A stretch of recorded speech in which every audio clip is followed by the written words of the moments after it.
Welcome to Arrest Stories.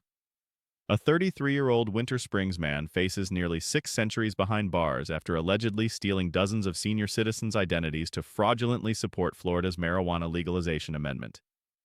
Here's what may have happened.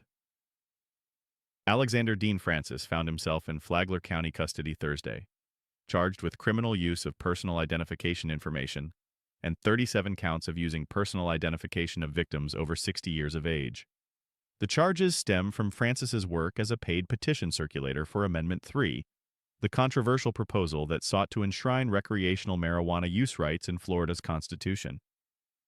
According to official reports, Francis allegedly submitted hundreds of fraudulent petitions to supervisor of elections offices across the state. The scheme involved stealing personal information from elderly victims and using their identities without knowledge or consent to artificially inflate support for the marijuana amendment.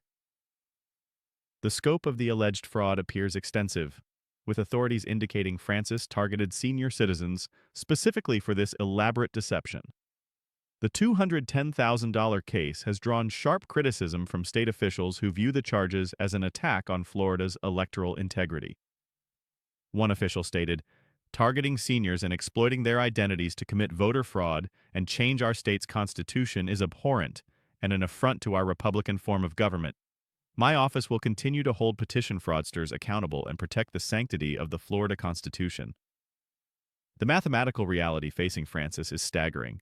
If convicted on all counts, he could receive up to 585 years in prison, effectively a life sentence that would extend far beyond any reasonable lifespan.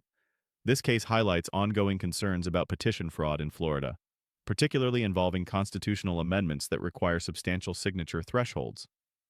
The alleged targeting of elderly victims adds another troubling dimension to the charges, as seniors are often considered more vulnerable to identity theft schemes.